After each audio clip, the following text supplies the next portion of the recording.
Hey guys, hello and welcome to this replay cast from Heart of the Swarm. Here I am today with two great players, two great Protoss players to be precise. Let's get right into introducing them. The first one I don't think needs a lot of introduction. Everyone knows who he is. In the bottom right of Newkirk City, it's going to be the red Protoss, White Raw. And while he is teamless, I'd have to say he kind of be Team TT Esports, I think, if he could. I mean, he's an awesome guy. He's good at promoting sponsors, and TT's one of the big ones. But his opponent, probably not so well known, which is why I'm going to give him a nice introduction, is the blue Protoss, Root Sage. I guess they've kind of had some fun with their clan tag, done it backwards for the longest time. And by the way, this is my third time redoing intros because I'm so used to saying Alt-Tab Gaming Sage. He was on the French team Alt-Tab for, oh gosh, who knows how long, but I guess recently I had to actually go check this up thanks to Liquipedia. Recently getting signed on to Root February 1st, so that's still something fairly new. If there was a big announcement for it, I missed it personally, but Sage has kind of been, I don't know, for me, off the radar. This is because he doesn't compete in a lot of the weekly tournaments that he used to. I've seen Sage take home quite a few Zotac Cups, not just the weeklies, but even one of the monthlies.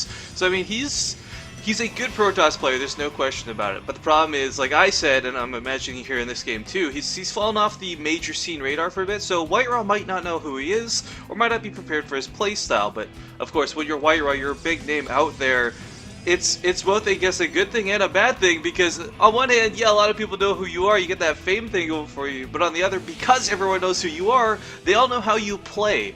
Now, Heart of the Swarm has been different because a lot of tactics have changed for people, and I'm not talking special tactics, I mean general tactics for both Protoss players. So White Raw might not be able to get away with some of the same shenanigans, as it were, that he uses in Wings of Liberty when it comes to things like Warp Prisms and what have you, but I'm really interested to see what he goes for. Now, through other games I have cast on Heart of the Swarm of White Raw, I have to say, the one thing I've noticed is he does not seem to favor the Sky Toss aspect in PvP. In fact, most recently I cast a game with Zeph, where it was White Raw versus Grubby, and I mean, this guy is a powerhouse. He had Immortals Colossus and almost no Stalkers, but somehow beats the Sky Toss composition of Grubby. So I mean, oh, I guess that's a spoiler, whatever. But it's really cool to see White Raw work. Both players have taken all their gases at this point, and this is what's kind of cool about Heart of the Swarm. Double gas used to mean, okay, this guy's teching 100% for sure, he's going to have Blake or DTs out on the field. But with things like Mothership Cores, which now cost resources that you didn't need before, Dark Templars being much cheaper and easier to get, when you see a Protoss player take double gas, it could still mean a 4-gate, it just isn't as obvious. But of course, Newkirk City is one of these monstrously big maps, and I mean like just monster. Look at the size of this. The rush distance is so long. You don't really have to worry about anything coming from the base, but you do have to keep an eye out for like proxy gate locations if you're going to be doing a PvP. I mean, I've seen too many games lose to the proxy gates because they're just so ridiculous, but Mothership Cores coming out for both these guys.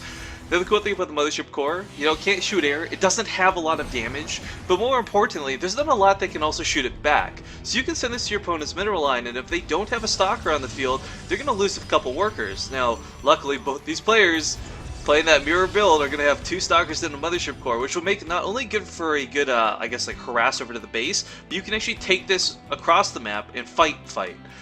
Time Warp, as silly as it sounds, can actually win you stalker fights because there's no running away whatsoever. And oh no, White Raw's pylon is so close to Sage's base, but Sage doesn't see it. He's checking the third base. He's got to see this. Yeah, okay, he sees it. This should either get cancelled or shut down. Goodbye, probe. Oh no, he's not going to cancel it. Decides to let it build. I guess a distraction tactic for all he gets his stalkers out. Now, this fight will go in Sage's favor 100% because of the Mothership Core. However, because the stalkers are out of base, his worker line is left undefended, but some nice warpins will drive off that Mothership Core for now. And I'm really curious if, I mean, like, if this is going to be like, oh my god, there it is. I was about to start talking about this. If this is going to be like any other White Raw show match, or not show match, rather, Heart of the Swarm match I've seen, one person's going to go air and the other won't. I was just curious to see who it would be, but it looks like Sage is going to be the one opting for air. Now, White Raw picking up a stalker outside his base, not too bad. He can't really take these other 3 on, and that does force a cancel on his Nexus. Now, there's the Warpins. He's got the resources. Why isn't he just beating up these stalkers? White Raw, ooh, even trapping them in Zergling style here. Gonna pick off quite a few stalkers for free from Sage.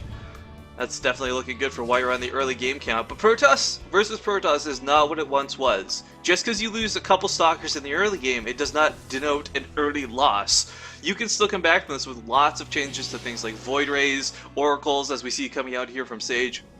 And Void Rays I got to say are really cool now. They are, I say really cool, but quite frankly what I mean is they're quite disgusting. As like one Void Ray can like shred 3 Stalkers or something. It is just absurd.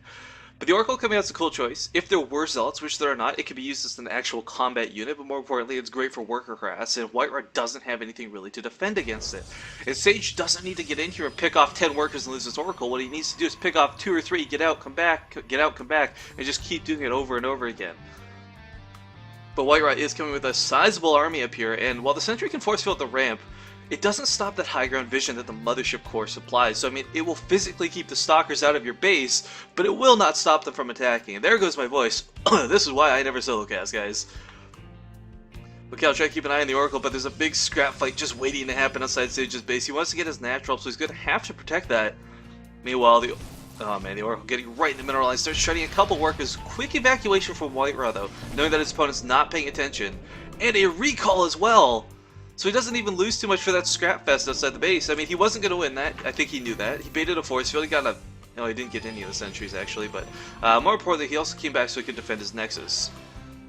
So, I mean, there's no real downside to that mass recall. He wasn't going to win the fight, and he needed to get home so he could continue mining. But the good thing is, this Oracle lived. I mean, I've seen this happen too many times where a Protoss player will go, oh no! Well, anyways, a Protoss player will send the Oracle in, try and do as much worker damage as possible, and sacrifice the Oracle in the process. But I don't feel that's the best use of the unit. You really have to keep this...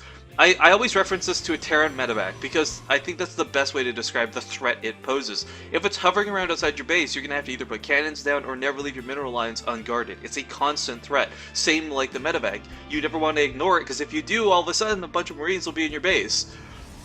So yeah, we have White Raw positioned very nicely to defend against any sort of incoming Oracle harassment. And it looks like he's going for Twilight Council. So this is something I saw him, from him last time, where he tends to go for Archons and Colossus.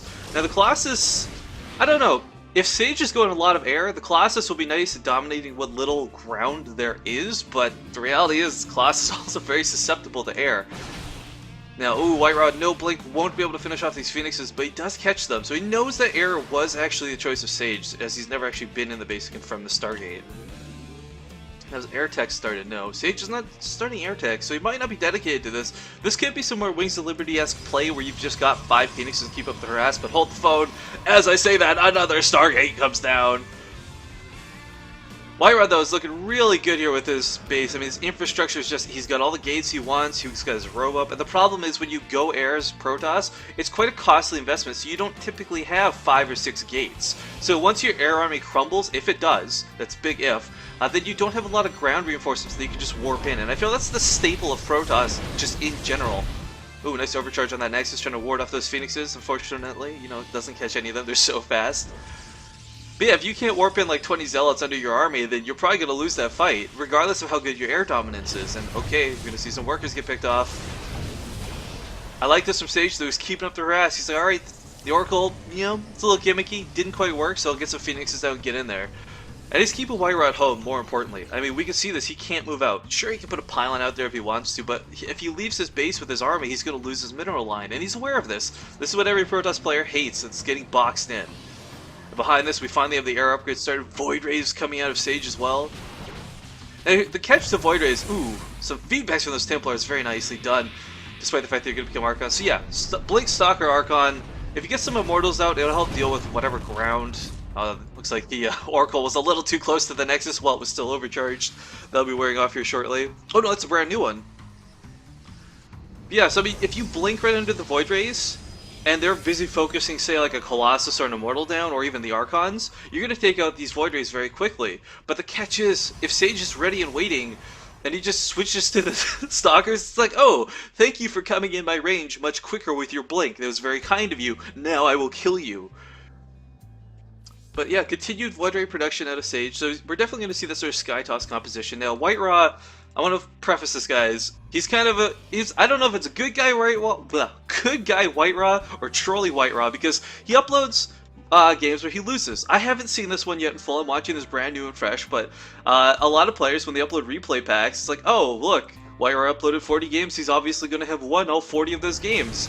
That's actually not the case with White Ra. I have cast more games from his own replay pack where he has lost than he has won. So, I mean, last time he beat Sky, we'll have to see if he can do it again. I'm personally hoping he can, because it kind of puts down the, I don't know, the community's pitchforks of Void Rays are overpowered in PvP, what do I do? Because right now the late game compositions, I mean, we're going to go back to almost the original Wings of Liberty plays here. We're going to have Void Rays and Colossus versus Void Rays and Colossus instead of Colossus Wars versus Colossus Wars.